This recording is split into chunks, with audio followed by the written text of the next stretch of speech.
Kembali lagi di Hitam Putih. Sekarang saya lagi bersama dengan Pak Indra. Iya. Karismiaji ini adalah pengamat pendidikan. Gimana nih bro? Halo Mas Deddy. Melihat anak-anak sekarang belajar di rumah tuh positif dan negatif sebenarnya bersamaan tuh bro. Ya, kondisinya memang tergantung ya, efektif atau enggaknya. Kalau saya selalu membandingkan sama kayak nge-gym. Nge-gym di rumah apa nge-gym di gym, ya, tergantung bagaimana melakukannya. Bisa di dalam gym yang nggak efektif, di rumahnya bisa efektif. Benar, berarti tergantung Anaknya. perilaku anaknya sendiri ya. Semuanya juga termasuk penunjangnya, termasuk juga orang yang biasa nge-gym sukses kan yang pakai PT.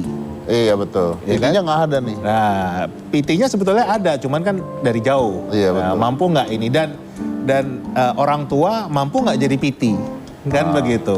Ini kan tantangannya. Masuk akal. Ya. Dan maaf nih, kebanyakan kayaknya orang tua tidak mampu jadi PT karena tidak terbiasa untuk itu. Nah, itulah problem besar di Indonesia. Kenapa kita punya kualitas pendidikan yang salah satu yang terendah di dunia.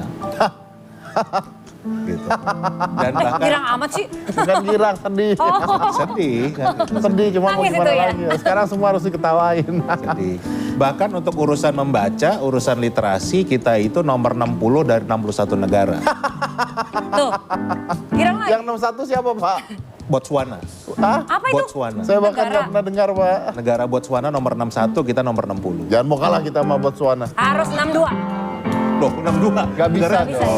Nggak bisa. Ini matematikanya kurang. Kalau dia cuma ada 61, kita menang dari dia. Iya. Kita jadi, ini 61 nih. 61. Kita lewatin dia. Kita jadi, 62. 60. ya kan? Benar kan? Tidak semuanya pintar. Nggak semua. Pak, memang manusia kan nggak ada yang sempurna ya. Iya kan? Jumlah negaranya 61. Oh iya. Kan dia nomor 61. Iya. Kita lewatin dia.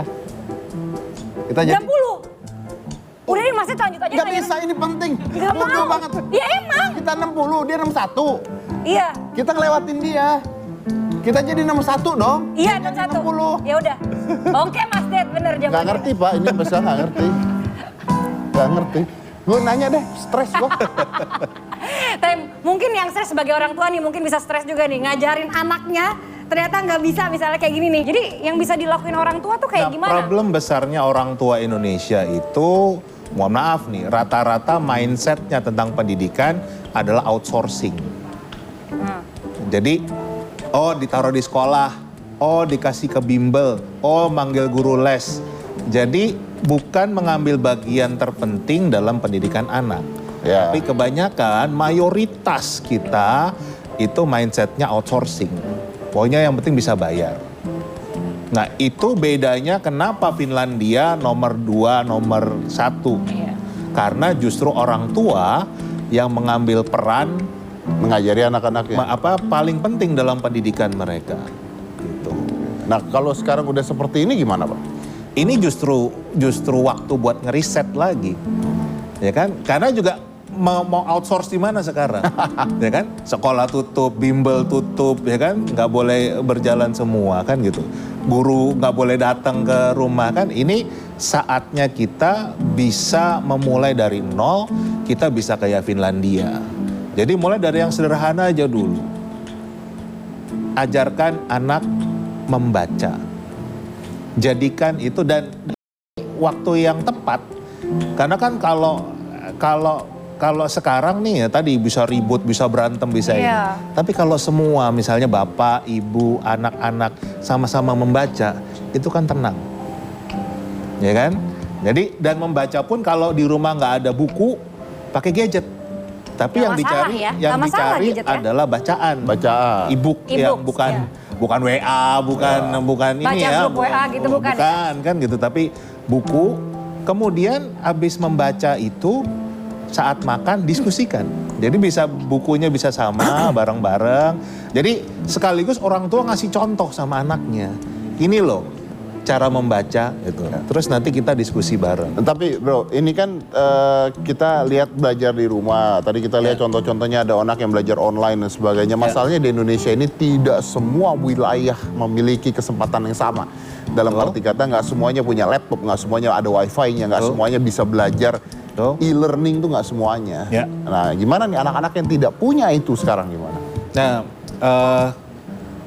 data di Kominfo, pengguna gadget di Indonesia itu lebih dari 300 juta. Jadi sudah lebih dari penduduk Indonesia seluruhnya. Wow. Kan begitu. Jadi sebetulnya masalah akses itu ada lah kan. Tapi yang tadi yang saya pentingkan bukan masalah belajar online-nya.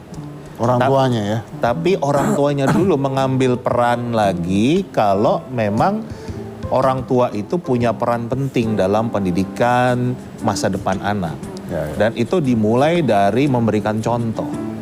Nah, kalau sekarang anak-anak Indonesia itu nggak bisa baca karena nggak hobi baca, itu karena orang tuanya juga nggak hobi suka baca, nggak Bener. hobi baca. Bener. Nah, makanya kan harus punya kesamaan cara pandang apa yang mau dibahas, ya kan gitu. Nah itu salah satu yang tadi dengan punya bacaan yang sama bisa bahasannya sama. Jadi Kan gitu. sebenarnya ini adalah momen untuk mendekatkan anak-anak pada orang tua dan Iya. orang tua pada anak-anak. Balik, iya. Jangan Dan sampai ini- stres aja orang tua. Ya betul. Dan ini dan ini sebenarnya bagus bro. Maksudnya ini akhirnya orang tua bisa menjadi teman buat anak. Ya. Karena selama ini kan orang tua jadi orang tua doang gitu. Ini bisa jadi teman buat anak. Tapi anyway kemarin juga saya sempat ngebahas juga nih panjang lebar. Saya ada satu tim lah gitu ngebahas tentang ujian nasional 2020. Jadi kemarin tuh hampir ada petisinya untuk menghentikan.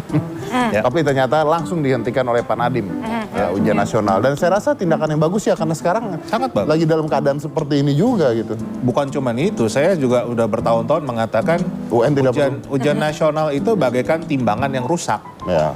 Itu alat ukur, tapi tidak mengukur kemampuan siswa yang sesungguhnya. Iya. Karena terlampau banyak bisa Dimainkan lah. dimainkan kan begitu. Artinya baik yang positif maupun negatif. Maksudnya positif itu misalnya dengan cara bimbel. Di-drilling terus dilatih caranya mengerjakan ujian. Nilainya jadi bagus, Tapi ilmunya nggak ada. menghafal. Nggak ada ilmunya. Tapi hafalan tidak ada ilmunya. Nggak ada manfaatnya kan? Iya, itu betul. itu makanya saya katakan timbangan yang rusak. Iya. Kan gitu. Apalagi yang negatif, yang cari bocoran, yang ini kan jual lebih parah. beli. Itu Kunci lebih parah jawaban. lagi kan Kunci gitu. jawaban. Artinya angka itu memang tidak menunjukkan Betul. timbangan yang sesungguhnya. Ada yang soal Pak Indra tapi sehat keadaan keluarga gimana semuanya? Sehat? Alhamdulillah sehat. Ya baik-baik di rumah aja abis ini Pak kalau begitu Pak ya. Sehat Iya. selalu Pak ya. Ya mudah-mudahan ini juga, ya tadi saya setuju dengan kata Anda bahwa buat saya coronavirus ini seperti reset button. Reset button.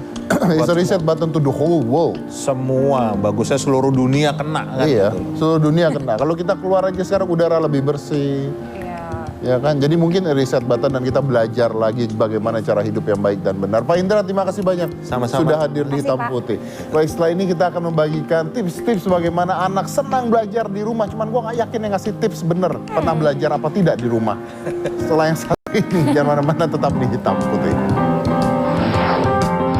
Halaman rumah supaya dia kena matahari. Kalau dia nggak punya halaman, dia ke depan jalan tol gimana?